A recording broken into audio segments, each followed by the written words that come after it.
Hi everyone. Today we're going to learn about something called cellular respiration. If you should have questions or need my help, you'll see my email address here on the screen. If you haven't already, pause the video and go find your materials. You'll need your science notebook, a pencil, and some color pencils. Let's jump right in and look at what we're going to be learning about today.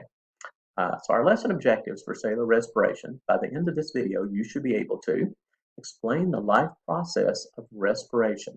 Now you're going to notice today that sometimes we use the word respiration, but I think that can be a confusing term. So when I use respiration, I will be talking about cellular respiration.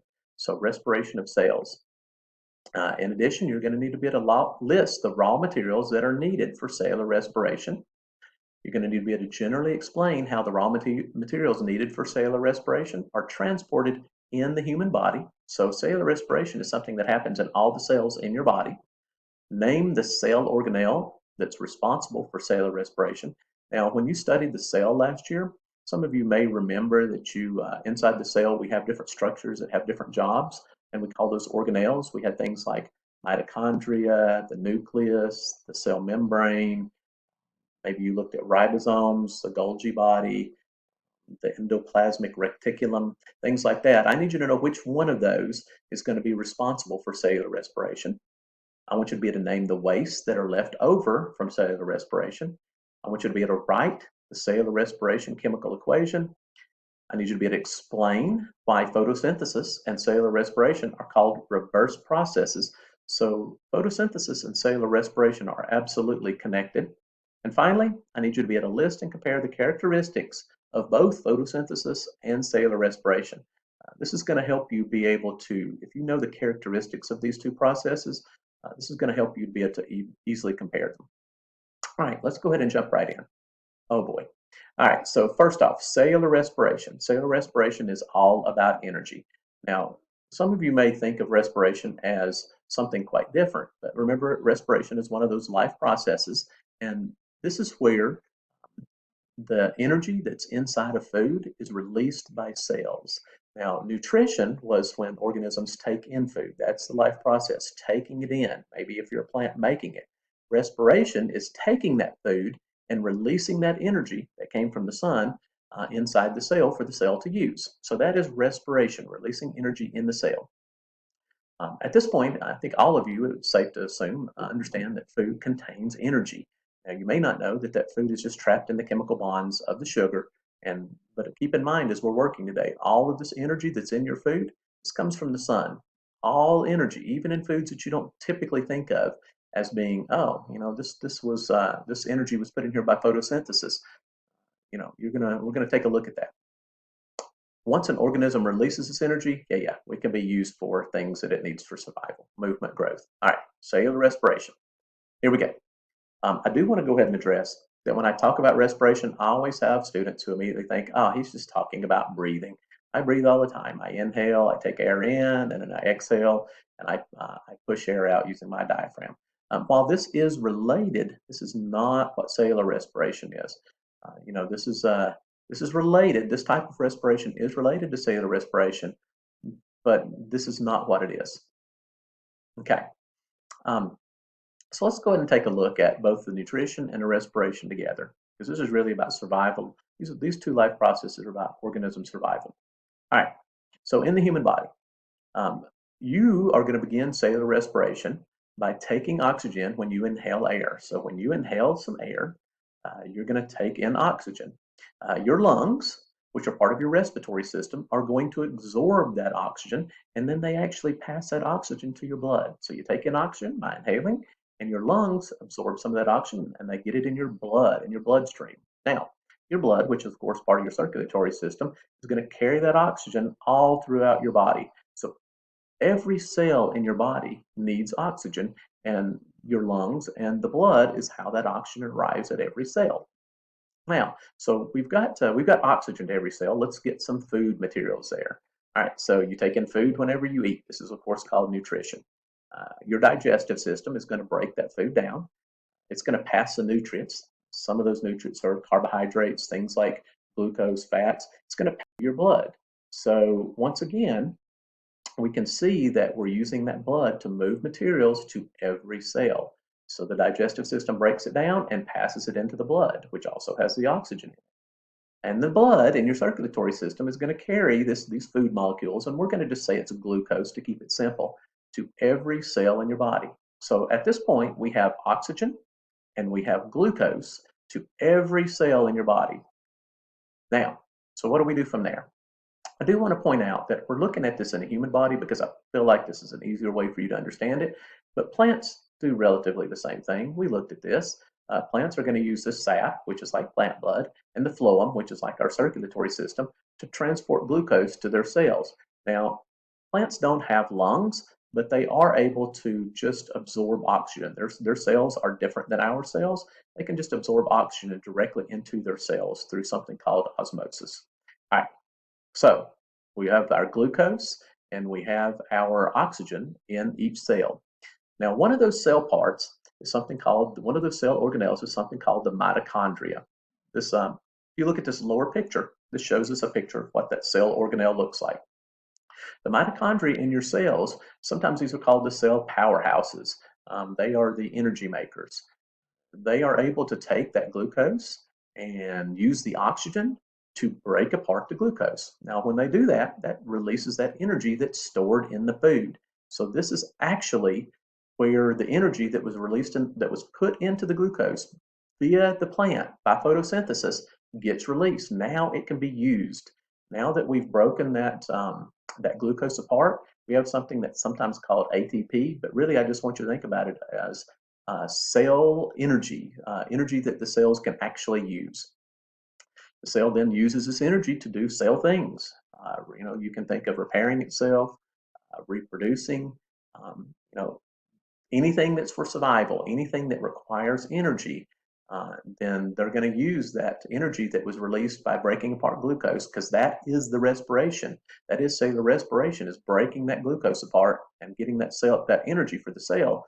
They're going to use that for everything. I need you to know, though, that this type of cellular respiration, this happens in nearly every living cell. There are very few exceptions, very, very few exceptions. All plants and animal cells, they have to go through cellular respiration. They have to take the glucose and they have to use oxygen to break it apart. The oxygen essentially helps to burn those, maybe you've heard of burning calories. It helps to burn those glucoses. It's a chemical reaction where the glucose is actually taken apart. Okay, so here's an interesting bit. So of course we have some waste, some leftovers from cellular respiration, and we end up with carbon dioxide and water. So our waste from our waste from cellular respiration are carbon dioxide and water.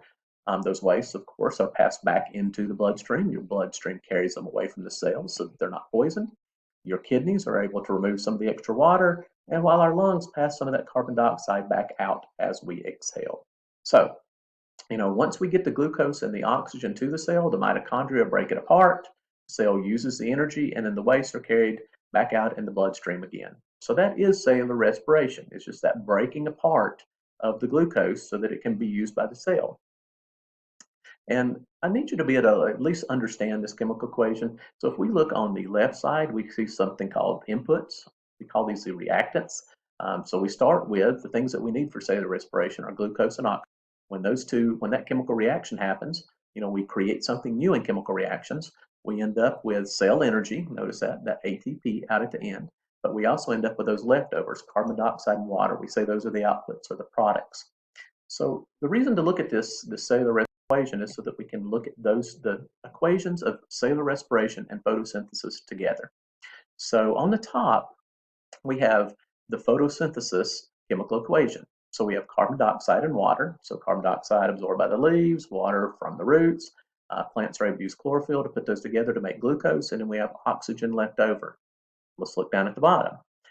We can see that we start here with the glucose and the oxygen. Now, pay attention that these are kind of like in reverse, because we finished in photosynthesis up here on the top right with glucose and oxygen. That was what our output was. But down here, we start with glucose and oxygen, and we end up making carbon dioxide, water, and of course, some cell energy. Let's look at our inputs for photosynthesis. Carbon dioxide and water. Our outputs for cellular respiration are carbon dioxide and water. Guys, These are what we call reverse processes. If you look at this, if you were to look at this diagram, this is going to give you a good idea of how energy is able to flow in ecosystems. It's able to flow from producers, which use photosynthesis, to collect energy from the sun, and then that energy is collected and it's turned into glucose. That glucose is then burned or used via cellular respiration, and we have sort of these. We have photosynthesis making sugar and sugar from water and carbon dioxide, and cellular respiration breaking sugar. So photosynthesis makes sugar, cellular respiration breaks sugar. And these raw materials are used over and over again. So this carbon dioxide and water, um, these carbons and hydrogens and oxygen atoms just keep getting used over and over, passed through and through the system over and over again. So let's look at a quick comparison. So photosynthesis. Photosynthesis, remember this only happens in producers or in plants because they're the only types of organisms that can make their own food. Cellular respiration, on the other hand, this happens in all cells. So plants and animals. So even after plants make the glucose, they then have to have some way to use the sun. Now, animals, of course, to get to this glucose, if you're a herbivore, you had to eat the plant and then you've got the glucose.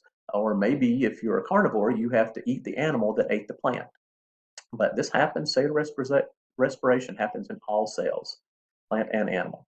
So in photosynthesis, the photosynthesis happens in cell parts that we call chloroplasts. Cellular respiration, on the other hand, is going to happen in the cell parts that we call mitochondria. The cell organelles called mitochondria, which we call the cell powerhouses. Mitochondria in all cells, plants and animals. We say photosynthesis makes sugar or glucose, whereas cellular respiration breaks sugar and glucose. Remember, these are reverse processes. Another way to look at that is we could say energy from sunlight is stored in photosynthesis, where energy in sunlight is released by cellular respiration. We know that by looking at those two chemical equations, that photosynthesis starts with H2O, water, and carbon dioxide, CO2, whereas we have cellular respiration, it's going to start with oxygen and glucose. And our wastes are, of course, opposites too. With photosynthesis, we have leftover oxygen, whereas with cellular respiration, we're going to have leftover carbon dioxide. Reverse processes to a T. All right, so it is time for you to take some notes on this. And the only thing that I need you to get in your notebook is I want you to get that. I want you to get a comparison between photosynthesis and cellular respiration. I want you to make a T-chart, make a make some two-column notes, and I want you to write photosynthesis, cellular respiration, and then list underneath it the characteristics, those opposite characteristics that show that these are reverse processes. So if you'll go ahead and pause the video and then restart when you're ready. All right, guys, I guess that does it. Until next time, stay curious.